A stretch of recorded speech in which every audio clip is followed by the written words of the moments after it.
Soy Carlos Mario González, director de la Fundación Cultural Biblioteca Franz Kafka, BFK. Este es el comentario último y de conjunto sobre Carta al Padre de Kafka. Conviene comenzar por situar, así sea someramente, esta carta en un contexto biográfico de Kafka. Ella está redactada cuando él tiene 36 años. Fue escrita a principios de noviembre de 1919. Estamos, por tanto, a 5 años de la muerte de Kafka, la que acaece el 3 de junio de 1924. Kafka es, pues, un escritor ya en la madurez de sus capacidades y de su creación. Es una carta extensa, originalmente en el manuscrito era una carta de 75 pliegos, que tiene también como una peculiaridad que nunca llegó a su destinatario, que era el padre, obviamente, de Kafka, porque Julie, la madre, se interpuso en el camino, dado que pensó, y no le faltaba razón para ello, que sería una carta de muy difícil asimilación por parte de Hermann, del padre. Este escrito de Kafka es un escrito que está en plena coherencia con el conjunto de la obra ficcional de Kafka. No hay ningún salto que permitiese notar una diferencia entre la forma como Kafka escribía sus epístolas, no solamente estas, sino todas las que dirigió a las mujeres que amó, particularmente pues a Felice y a Milena, o las que dirigió a sus amigos, o las que dirigió incluso a sus editores, etc. Era siempre la escritura pulcra, precisa, justa, clara, una escritura ordenada, una escritura que denota en cualquier pasaje de lo escrito por Kafka el amor que él tenía por la lengua y el cuidado que derivaba precisamente de esa amorosidad de la lengua, además de señalar que la escritura, como lo trataré de mostrar más adelante, configuró finalmente el punto de referencia fundamental para Kafka: sostener la vida, realizarla, darle un sentido y poderse afirmar en la existencia.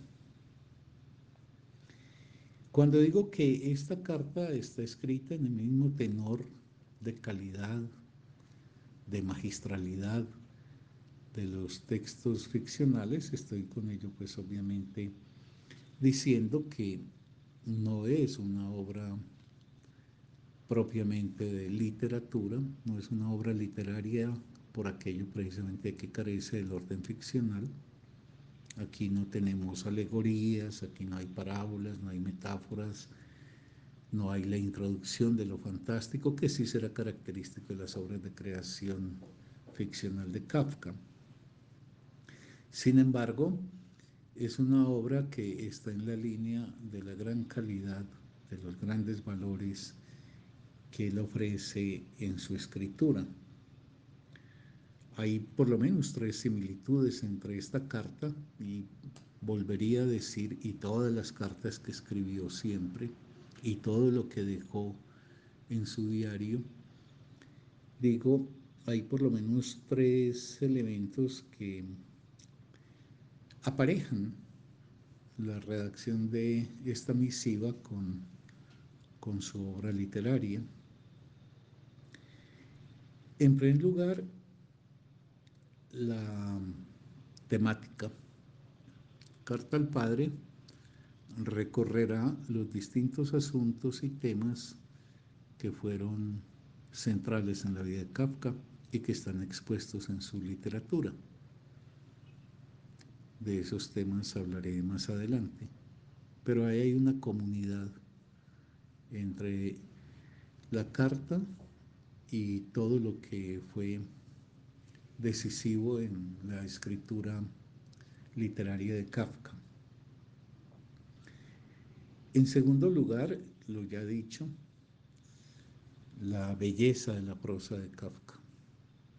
Esa prosa tan limpia, tan precisa, tan justa, que arrebata al lector y le impone una prosecución de la lectura, derivando de ella siempre con el asombro que produce tanta belleza expositiva,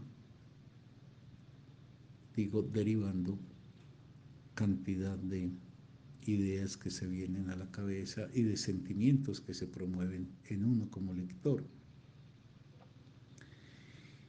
Y lo tercero es que derivado precisamente de esa configuración estéticamente también lograda de la carta, se presenta que es un texto abierto a múltiples interpretaciones, como en la obra literaria.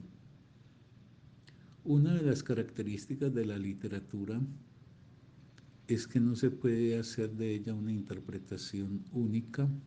Las grandes obras literarias son espacios en donde los significantes estructurados por el gran autor o la gran autora abren un camino de diversas interpretaciones, siendo válidas muchas de ellas,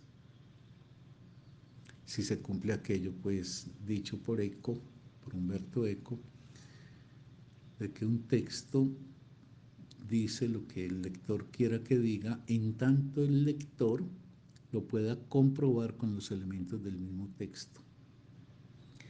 En el caso de Carta al Padre estamos ante un texto que ha sido múltiplemente interpretado y muchas de esas interpretaciones, siendo diferentes, son válidas. Por eso lo que yo voy a formular sobre ella pues es una humilde interpretación inmersa en el mar de interpretaciones, algunas de ellas realmente magistrales, como para poner un solo caso, la de Martha Robert, pero es una interpretación que creo que tiene a su favor, que puede ser efectivamente comprobada en los elementos que la misma carta ofrece. También cabe mencionar que Kafka, y por aquí comienzo a trabajar en la interpretación de Carta al Padre,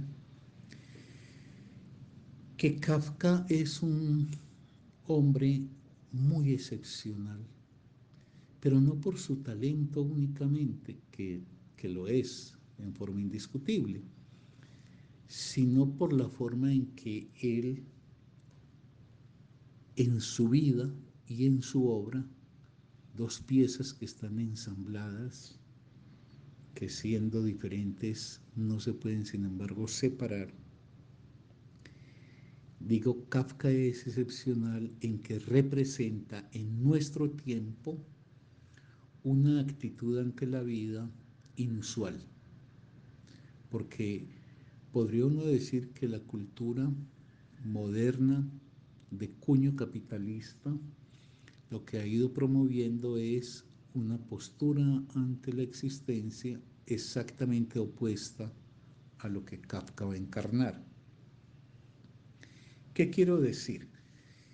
Que tanto en su vida como en su obra, Kafka fue testimonio de una posición trágica. La cultura moderna es una cultura que ha abolido para el ser humano la conciencia de lo trágico que circula en ella. Es una cultura que ha querido más bien plantear lo que pudiese llamar en oposición a lo trágico, lo dramático. Esa asunción de lo trágico se dará en Kafka en su obra, y voy a mostrar por qué digo esto, y en su vida. Por eso él va a ser un hombre de unas características tan propias, tan singulares en su manera de asumir la vida, porque Kafka nunca pierde de vista eso que nos enseñaron los grandes clásicos griegos, pero que luego fue borrado por los largos siglos de vigencia del cristianismo y obviamente también del judaísmo, y que luego es recogido y sostenido por lo que podemos llamar pues la cultura moderna que del siglo XIX para acá ha caracterizado a todo Occidente y a todas las zonas de influencia de Occidente. El abandono de lo trágico. Kafka es en ese sentido alguien que recuerda en su vida y en su obra que lo trágico es una ley de la condición humana y por eso evade esa postura dramática que es a lo máximo a lo cual puede pretender llegar la cultura en que actualmente vivimos. La oposición con que yo me muevo entre lo trágico y lo dramático, podría encontrar otro término para lo que se opone a lo trágico, pero prefiero decir dramático y señalar la acepción en que tomo esta palabra, es que lo dramático es una postura ante la vida que está caracterizada por asumir al ser humano como un ser unificado, como un ser que está definido y que en materia moral se pone en juego ya sea en el orden del bien o en el orden del mal. Lo dramático pues parte del principio de que el ser humano es uno y que en esa unicidad él debe adoptar una posición que lo calificará como registrado en el orden del bien o en el orden del mal.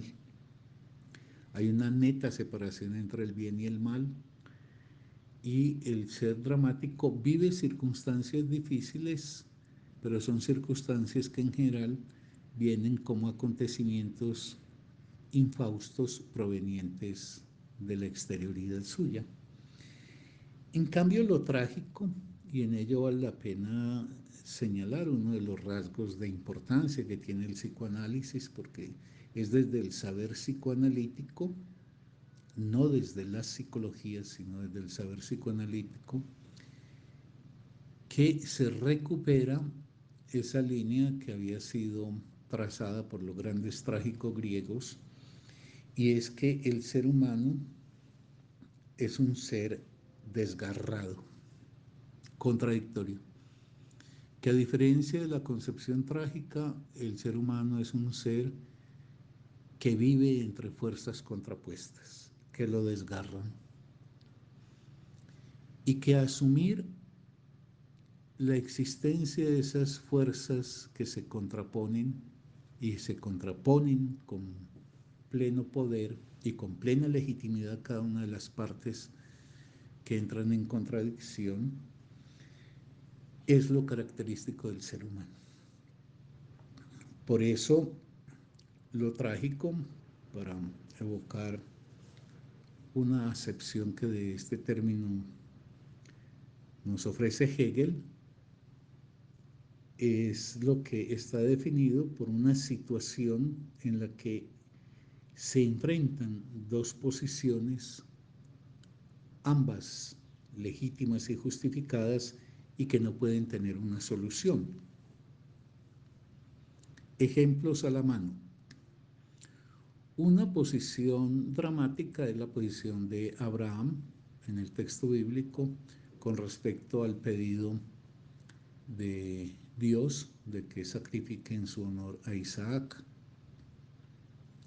Eso es doloroso. Abraham no recibe eso con jolgorio, pero Abraham no tiene dudas. Abraham sabe que el sacrificio de Isaac es inevitable. Él no le da vueltas a eso. Eso es una orden imperativa que le afectará, pero que él asume, acepta y se dispone a ejecutar. Ejecución que no se consuma, pues ya sabemos por la intervención del ángel enviado por Dios que le señala que de marcha atrás, pues en el propósito que lo que le interesaba era constatar su obediencia. Pero aquí lo que me interesa resaltar es que la postura de Abraham es una postura ante algo difícil, algo que viene de afuera, que viene como un acontecimiento ineludible y que él no se desgarra entre lo haré y o no lo haré. Eso es lo dramático. Es un proceder que está definido de antemano. Mientras que lo trágico, creo que en el ejemplo que se suele poner de él está concretado todo lo que es propio de esta posición ante la vida y de esta verdad que rige al ser humano, aunque es una verdad que culturalmente, ya lo he dicho, el catolicismo y la cultura de la modernidad tienden a ensombrecer, a ocultar, a considerar incluso que eludir eso es altamente meritorio. Lo trágico desde esa definición pues, de Hegel que acabo de señalar y que quiero reiterar por importante, es esa contraposición entre dos fuerzas que son legítimas. Y el ejemplo que siempre viene a la mano, pero que no por ello es menos importante, es el de Antígona. Antígona es un ser, además es muy importante que sea precisamente una mujer quien encarna eso, que es lo más esencial del ser humano. Antígona está desgarrada entre dos posiciones, cada una de las dos legítima. Está desgarrada entre el orden que le impone la ciudad, el Estado, si se quiere decir también la sociedad, llamémoslo la ley de la ciudad, esa que en el pronunciamiento de Creonte advierte que queda prohibido por la condición de apátrida que a Polinices se le sepulte.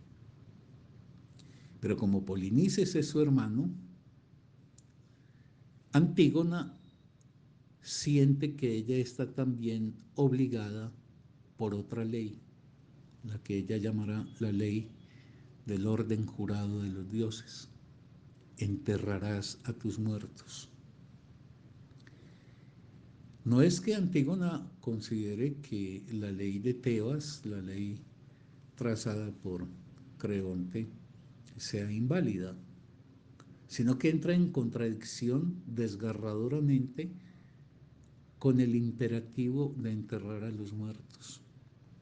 Y es ahí, en la contradicción entre dos fuerzas, cada una de las cuales es legítima, donde el sujeto tiene que decidir, a sabiendas de que esa decisión que pasa exclusivamente por él y que no obedece al imperativo de nada externo, esa decisión de un lado le premiará con la satisfacción de la consumación de algo que considera muy importante y de otro lado le costará porque precisamente tendrá que transgredir una ley con la cual se identifica. Eso es lo trágico en el ser humano. Eso es lo que los griegos nos habían advertido. Eso es lo que el psicoanálisis logra rescatar para mostrar que el ser humano no es ningún ser unificado y que vivimos dramáticamente nuestra vida escindidos permanentemente. Y voy a mostrarlo con Kafka. Y eso es lo que encarna Kafka como una forma insólita y lo encarna tanto en su vida como en su obra. Kafka es un trágico que testimonia de ello en su escritura, pero también en su propia existencia. Por ejemplo, en su vida, por eso es que Kafka está tan emproblemado con asuntos como el judaísmo, pero no está emproblemado caprichosamente o porque es un ingenuo, porque tiene creencias que son insulsas, no, está emproblemado porque para él hay un desgarramiento entre el orden de la comunidad, pertenecer a una comunidad que tiene raíces históricas, etcétera, como el judaísmo, o deslindarse de eso en aras de la construcción de una individualidad en la cual, entre otras cosas, no hay referencias a creencias divinas, etcétera, etcétera. Pero como dije en otra oportunidad, allí donde la mayoría de nosotros resolvemos el tema simplistamente y entonces no hacemos parte de ninguna comunidad y simplemente nos reconocemos como individuos o al contrario, vacilamos en la condición de identidad individual y nos inmersamos en una masa, pero tomamos una de las dos opciones, ya sea de forma consciente o no consciente, de manera tranquila. Para Kafka eso es algo que está en el plano de su conciencia y por eso él vive tan dramáticamente, tan trágicamente esa decisión y de forma tan intensamente dolorosa. Pero igual pasa con el trabajo. El trabajo es una doble fuerza contradictoria para Kafka, pues una fuerza que le impone una contradicción a Kafka. De un lado, el trabajo es el compromiso con los demás, es el favorecimiento y la ayuda a los demás, cosa que Kafka hará y por eso será un trabajador eficiente y de un hondo sentido social en el compromiso que tiene en la realización del mismo. Pero simultáneamente el trabajo le resta a él el tiempo precioso que él requiere para la escritura. Eso lo vive él trágicamente.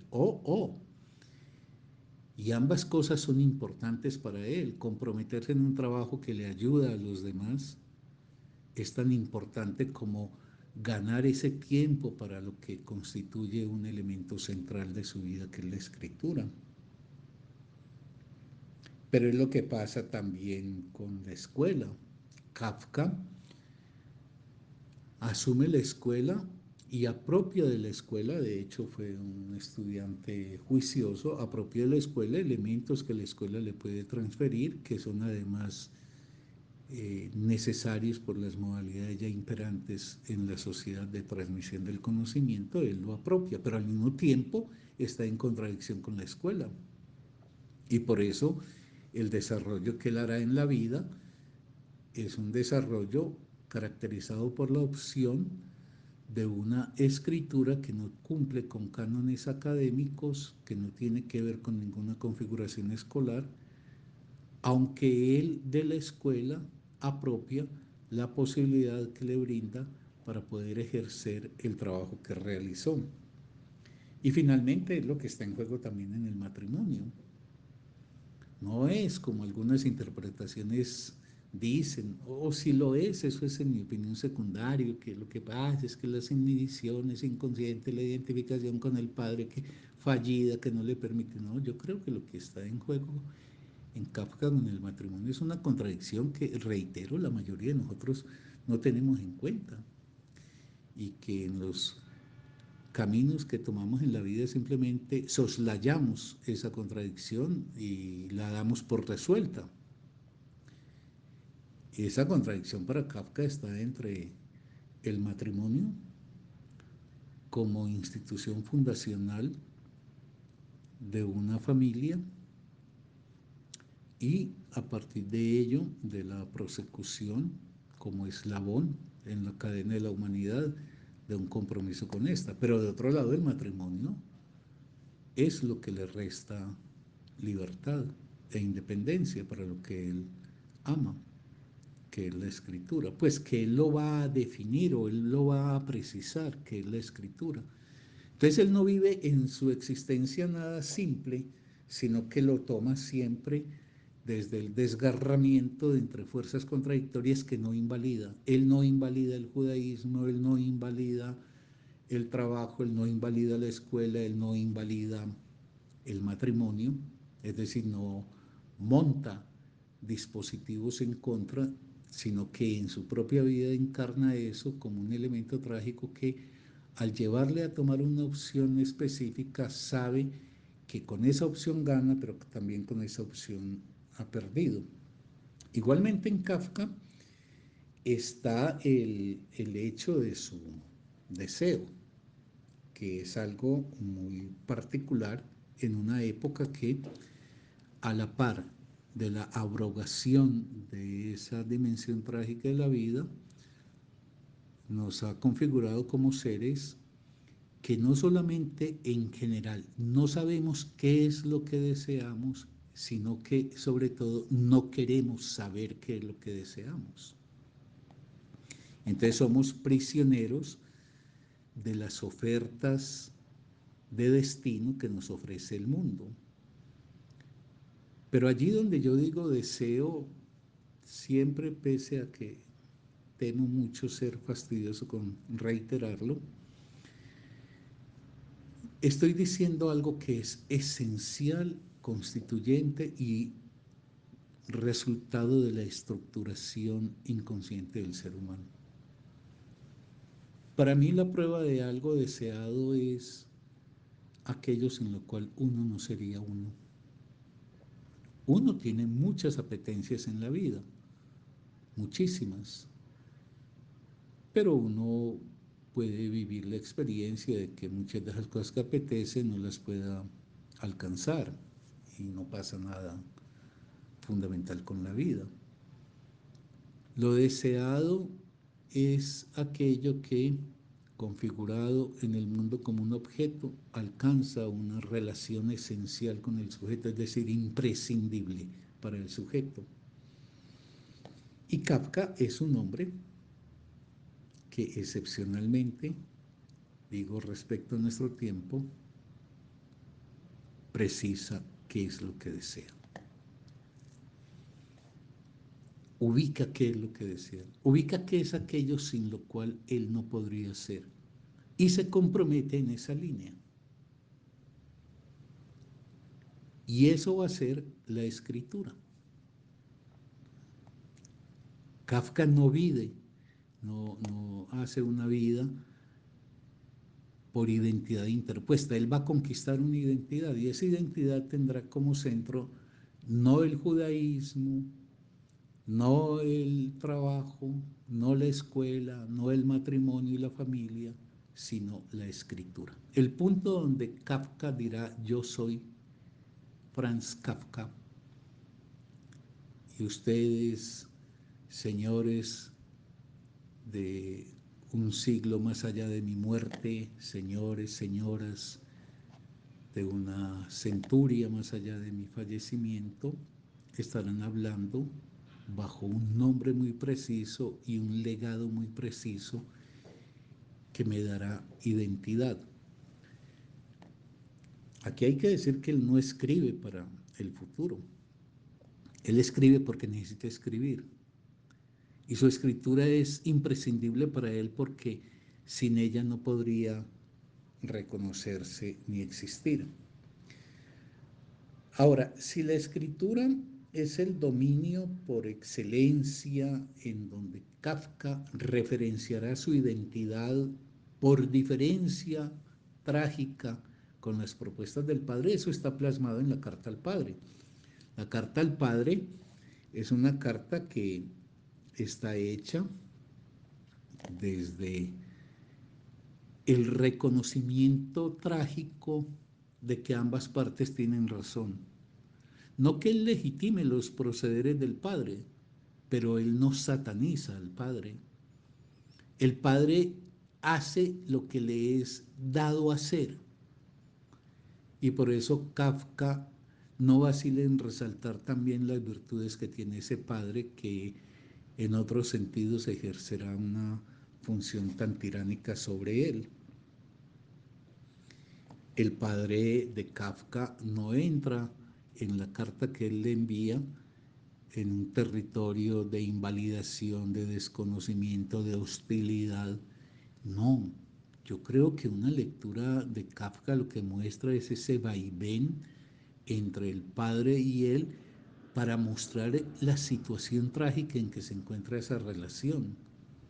Esto es, que cada una de las partes tiene razón en lo suyo. Que el padre, en los propósitos de que el hijo sea un comerciante, un hombre aguerrido para desenvolverse en la selva que ya en ese momento ha impuesto el capitalismo, que el hijo se referencie por el tipo de matrimonio que tendrá, por los títulos que alcanzará. El padre, Kafka no está diciendo eres un fiasco, sino eso es lo que podías ser. Eso entra en contradicción antagónica con la opción de Kafka. La opción de Kafka es una opción que conduce a un derrotero con la existencia completamente distinto. Para Kafka, la vida, la que él puede y debe realizar, está definida por unos elementos contradictorios con los que el padre propone. Y por eso esa postura de Kafka va a ser una postura muy difícil para él y no es simplista, porque Kafka no está en el esquema tú eres el malo y yo soy el bueno, tampoco la inversa. Está mostrando que bien y mal se entremezclan en ambas actitudes ante la vida. En esta carta, por ende, si el tema central es perfilar cuál es el punto de referencia, cuál es el ámbito de delimitación de la identidad esencial que caracterizaba a Franz Kafka, esta carta radiografía por lo menos 4 asuntos que son cruciales antes de delimitar ese tema de la escritura. Esta carta lo que muestra son esos 4 grandes dominios que trasegará Kafka y que serán sustanciales para él. Precisamente por la actitud prístina, clara, digamos, con la mirada a campo abierto que él tiene, que yo insisto, es que la mayoría estamos hechos más bien para estar girando la cabeza y no mirar la verdad de lo que nos configura y nos constituye. Por eso nuestras decisiones son decisiones que a veces nos cuestan, pero en el fondo son sencillas porque tomamos la vida como algo en lo cual se decide por un camino que hace fácilmente olvidable el que se deja. En cambio, para Kafka, ser humano es tener que decidir frente a destinos que muchas veces son válidos, aunque incompatibles, y de ahí la necesidad de la decisión. Grosso modo dicho, en esta carta saltan 4 asuntos muy importantes, sin desmedro de otros, pero pienso que se pueden privilegiar 4 asuntos. El tema de la ley, el tema de la culpa, el tema de la identidad y el tema de la palabra propia, que es esta última, la palabra propia, una extensión de la problemática de la identidad.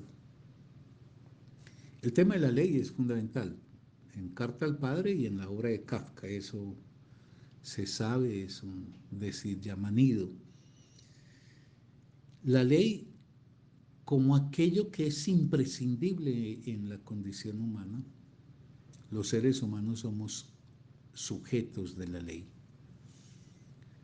El ingreso a nuestra existencia para que ésta se pueda forjar como un destino y llevar a cabo es el ingreso a la determinación que la ley impone. Aquí habría que hacer siempre una diferencia, así fuese muy veloz, entre lo que podríamos llamar leyes fundantes de la condición humana, es decir, leyes que fundan al ser humano y sin el cual no habría humanidad, como por ejemplo la ley que prohíbe el incesto, la ley que prohíbe matar, más allá de que se transgredan, pero son leyes fundantes, son leyes que no se pueden abolir, las leyes de la lengua, por ejemplo, y otras leyes que son las leyes contingentes, es decir, leyes que son más bien de orden histórico-social y que pueden ser removidas, pueden ser modificadas, etcétera, y que muchas veces exigen, antes que un acatamiento, un enfrentamiento a ellas. Las leyes sociales injustas que, por ejemplo, validan que unas minorías detenten el goce y el usufructo del trabajo de las mayorías, son leyes que es plenamente válido que histórica y socialmente se pongan en impugnación. Pero si se diferencia la ley en su doble sentido, la fundante y la contingente, y se parte del principio de que la ley es constituyente del ser humano, que no puede haber un ser humano que no ingrese a la ley. Tenemos entonces la figura del padre como un agente de la ley. Así como cuando en el habla popular se dice ahí viene el policía que es el agente de la ley. Eso es lo que quiere decir, no es que el policía es la ley, sino que el policía representa la ley. Y que será un agente de la ley en la medida en que él esté inscrito también en la ley. La figura del padre como agenciador de la ley para Kafka es, como todo lo que él aborda en su vida, es altamente problemático, pero es ineludible. Ahora, a partir de ahí, se podría rastrear que la ley se agencia de dos maneras. O se agencia de tal forma que el agente de la ley está sometido a la ley, se reconoce en la ley que promueve y por ende está también determinado por ella y limitado por ella y eventualmente sancionado si no la acata. Y estamos entonces ante un agenciamiento que resalta la figura de la autoridad. O la ley está agenciada por alguien que ya no es tanto agente cuanto que se considera el origen mismo de la ley y que por ende se pone por fuera de ella. Y entonces estaríamos ante el caso de, de alguien que está en el ejercicio del autoritarismo. Pero hay también algo que es muy importante resaltar, pero lo desarrollaré más hacia el final de esta exposición, y es que la ley, paradójicamente, y a diferencia de una idea un poco ingenua, pero muy popularizada, la ley no es lo que se opone al deseo en el sentido de que lo rechaza y que la vida de uno sería una vida plena de felicidad si no existieran las coartaciones que le impone la ley. Todo lo contrario. Y en esto el psicoanálisis nos ha ayudado a clarificar las cosas de manera, pienso que, muy lograda.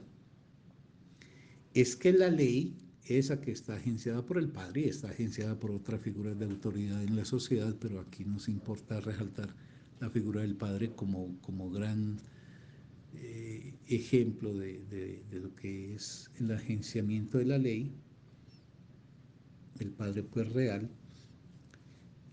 que agencia una ley que simbólicamente es imprescindible para el ser humano, la ley que implica un corte, la ley siempre viene diciendo no, pero atención, no solamente dice no, dice, si acatas este no, entonces será posible, y ahí introduce un sí, esto otro.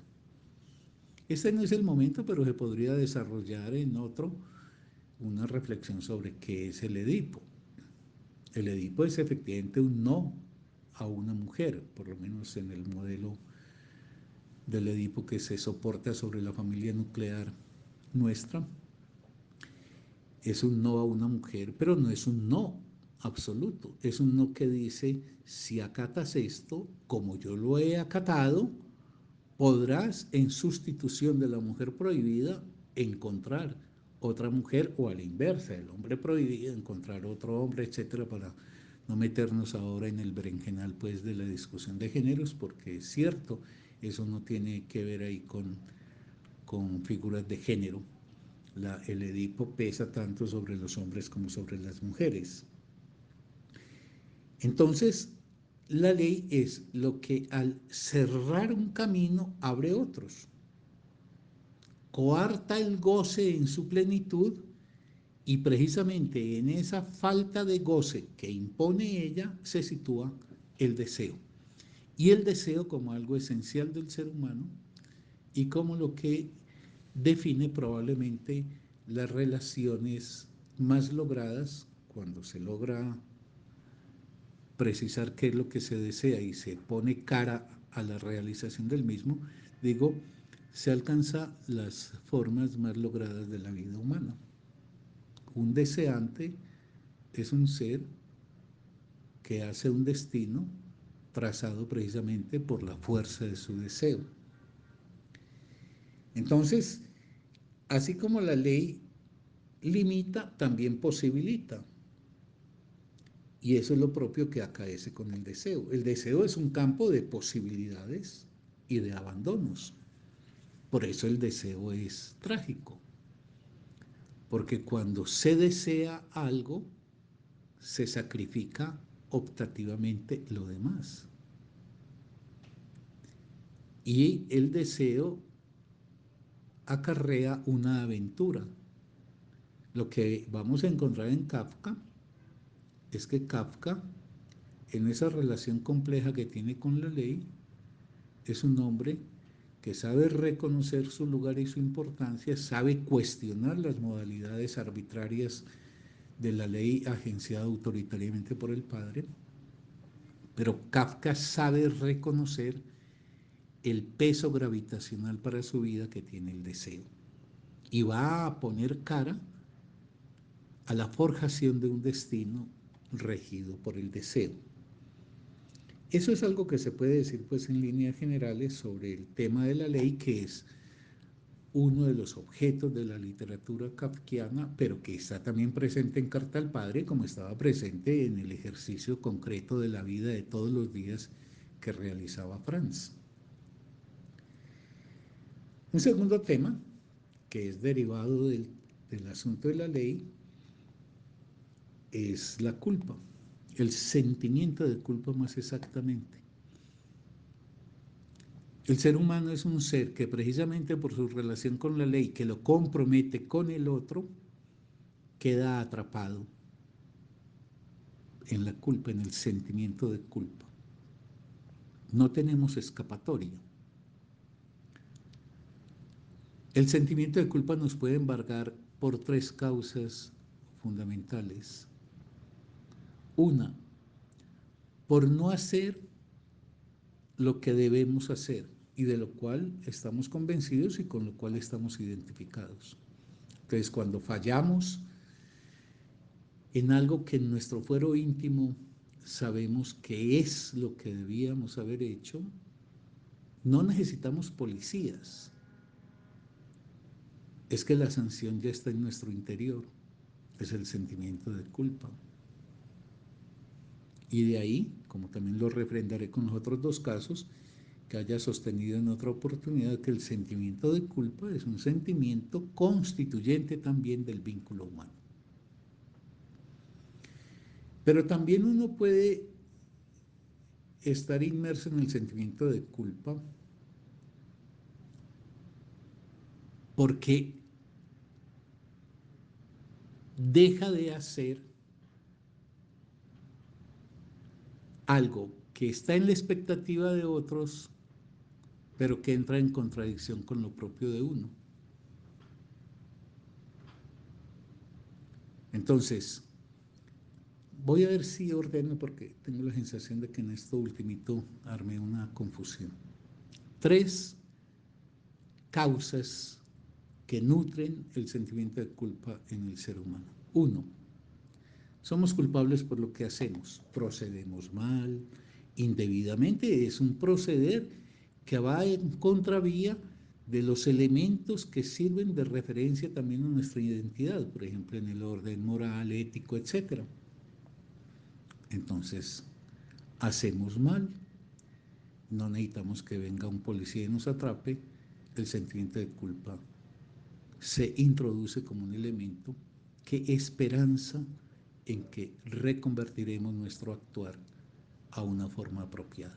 Eso tiene incluso profundas resonancias en lo social y lo político, etcétera, cuando se llama a que se pida perdón a las víctimas, etcétera, a lo que se acude, por lo menos es la esperanza, es a que se remueva desde el sentimiento de culpa en el sujeto la conciencia de lo indebido de su proceder y ello permita un proceder posterior que supere el que ha sido pues punible.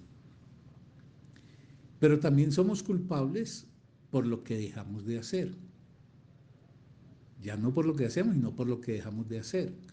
Entonces hay cosas que asumimos como necesarias de ser abordadas en la realización de lo que somos, en los compromisos que nos atan a los demás, etcétera, y los infringimos, dejamos de hacerlo y otra vez no se necesitan policías que nos descubran porque estamos descubiertos por nosotros mismos y no solamente descubiertos sino sancionados por ese latiguillo interior que llamamos sentimiento de culpa.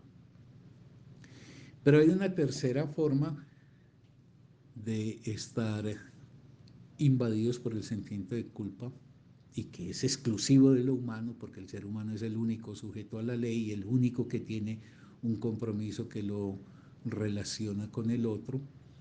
En los animales no acaece nada de eso. Y esa tercera fuente es muy paradójica. Es que podemos ser culpables, atención a esto, por hacer lo que debemos hacer. En otra oportunidad yo ponía el ejemplo. Es la muchacha de 18 años que considera que a partir de ahora hay que salir de la casa materna y paterna, construirse una independencia, como diría Virginia Woolf, tener una habitación propia, eso es lo que traducido a nuestra época es tener un apartamento propio, forjarse un destino en donde ella sea autónoma, no estar respondiendo obedientemente a los trazados de la madre, del padre o tampoco de un marido, y decide que se va a ir a vivir sola. Esa decisión que es sustancial para ella, porque la considera una conquista imprescindible de su existencia, genera, sin embargo, un efecto de desgarramiento doloroso en la madre y en el padre.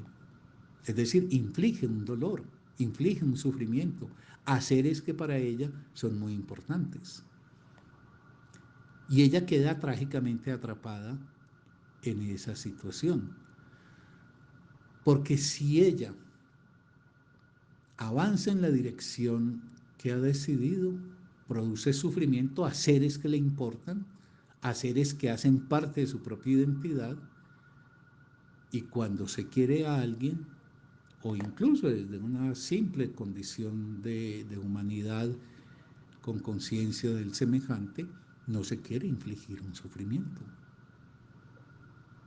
Pero si ella, para no propiciar ese sufrimiento de la madre y del padre, renuncia a su decisión de irse a vivir independiente, también será culpable, porque estará en falta con respecto a sí misma, a algo esencial de sí misma.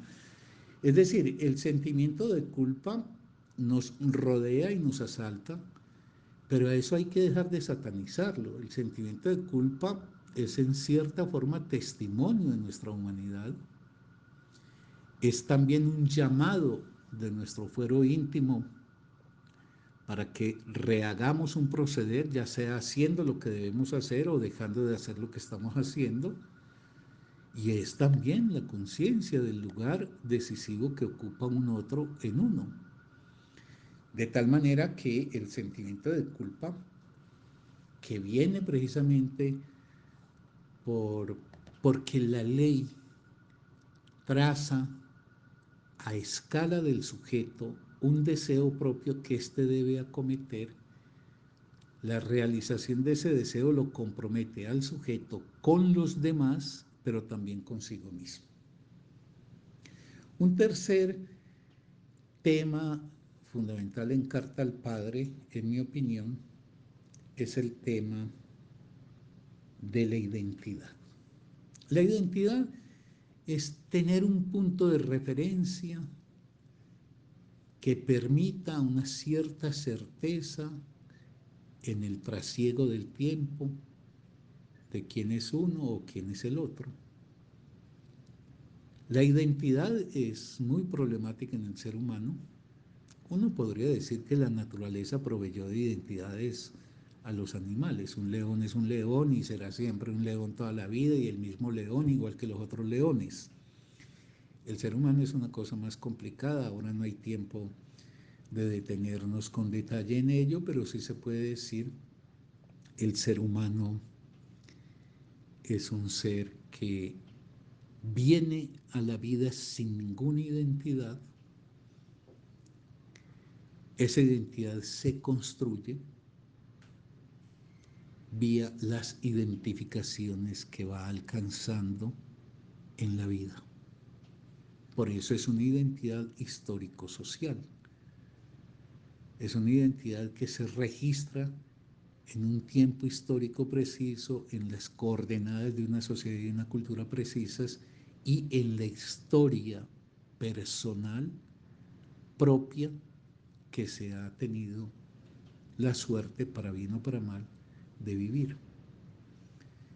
Pero es una identidad al mismo tiempo que, a diferencia de los animales, es una identidad que está siempre en posibilidad de ser revisada y modificada, y no sin pago de angustia en ello. Por eso la identidad humana es lábil, pero es imprescindible. Eso es tener un punto de referencia para reconocerse en la continuidad del tiempo y poder forjar una historia. Si uno no pudiese decir este soy yo, como alguna vez yo ponía un ejemplo al mostrarle a uno la foto de un bebito en manos de una señora, una foto añeja, uno le dice, ese que está en brazos de ella soy yo. Obviamente entre esa criaturita envuelta en esos pañales y el hombre viejo del que en este momento habla, ese soy yo, hay una diferencia sustancial en todo, en lo corporal, en lo anímico, en lo psíquico, en lo intelectual, en todo. Y sin embargo hay un hilo de continuidad. Ese hilo es el hilo invisible de la yoicidad que permite decir ese soy yo. Eso me permite sostener una identidad en el tiempo, una identidad que no está reñida con las transformaciones. Eso es lo propio de la identidad humana. Ahora, al llegar a la vida, recibimos ofertas de identidad que nos son transmitidas por las figuras que nos rodean, que inicialmente nos han recibido, luego nos rodean y nos transmiten los valores de la cultura. Entonces nos dan referentes de identidad en la escuela, en el trabajo, en el matrimonio, etcétera. Y en general lo que acá es que los sujetos recibimos el testimonio de quienes nos anteceden y lo repetimos en la misma línea sin mayor modificación. Hay unos seres que son los que, en mi opinión, escalan más alto en lo humano, que son los seres que se atreven a recoger del mundo, pero al mismo tiempo a forjar esa identidad a partir de una capacidad de rebeldía contra lo que el mundo le propone. No una rebeldía destructiva, sino la rebeldía del yo quiero construir mi propio destino en función de un deseo que me rige y que habrá de ser la línea vertebral de mi existencia. Y en eso entonces la identidad es para Kafka muy importante, pero también va haciendo como quien deshoja una cebolla de huevo, va haciendo un descarte de cuáles son los puntos de referencia. Para él puede ser reconocer como un sujeto en la vida y entonces termina en lo que llamaría de forma escueta la palabra como lugar por excelencia de su identidad. Y es una palabra propia. Por eso Carta al Padre es muy difícil de leer cuando se plantea desde el esquema moralista el niño bueno, inocente, el padre atroz y represivo, o a la inversa el hijo ingrato y desagradecido y el padre bondadoso y generoso. ¿No? La Carta al Padre es el testimonio de una posición trágica en donde el hijo tiene que encontrar un camino que sea propio, que le permita precisamente la independencia frente a ese padre omnipotente, o por lo menos prepotente, y eso lo va a encontrar en la palabra propia, y por eso Kafka no es ninguna figura lastimera. Es que cuando en Carta al Padre él habla de los miedos y habla de las inseguridades y habla de la poquedad en que él se autorreferencia y él habla de que ha perdido la palabra, pues es que eso no se puede tomar a la literalidad, es que el testimonio está en que precisamente estamos hablando de un hombre que tuvo una palabra tan propia, pues que lo estamos leyendo, de un hombre que tiene tanta seguridad también, que fue capaz de proponerle a la humanidad una literatura absolutamente inédita, una literatura como nadie la había escrito y nadie más la escribirá, y eso no lo hace un ser debilucho, eso lo hace un ser que tiene mucha fuerza. Lo que pasa es que es un hombre desgarrado, que tiene miedo, pero tiene también coraje, que es un hombre que acata, pero al mismo tiempo desobedece y transgrede. Y de ahí que la escritura se haya convertido para él en el punto fundamental de referencia de su identidad. Esto sin desmedro de destacar que también en la oralidad Kafka hizo de la palabra un ejercicio muy propio. Él fue siempre reconocido como un gran expositor.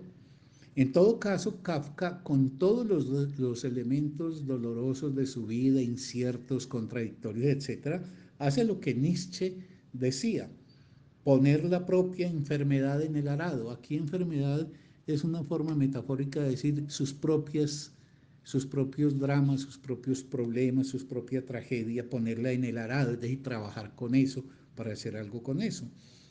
Y entonces Kafka hará de la escritura un trabajo de exploración y resignificación, no solamente del mundo, sino de sí mismo. Para Kafka la escritura no es poner en el papel una cosa que tiene clara, sino que es una cuestión de trabajo para poder afianzar y clarificar el sentido de la vida. Por eso escribir para él es riesgoso. Y escribir es al mismo tiempo algo que lo desdobla entre la culpa, porque todo escritor de verdad interroga el mundo que recibe y lo pone en cuestión y eso lo hace culpable, pero también hace de la escritura el camino por excelencia de superación de todo eso que lo ha agobiado en la vida y que se vuelve, repito, la materia prima de su trabajo. Por eso, como todo artista de verdad, Kafka trabaja con sus propios dramas, con su propia tragedia, con sus propias dificultades, con sus propias limitaciones, etc.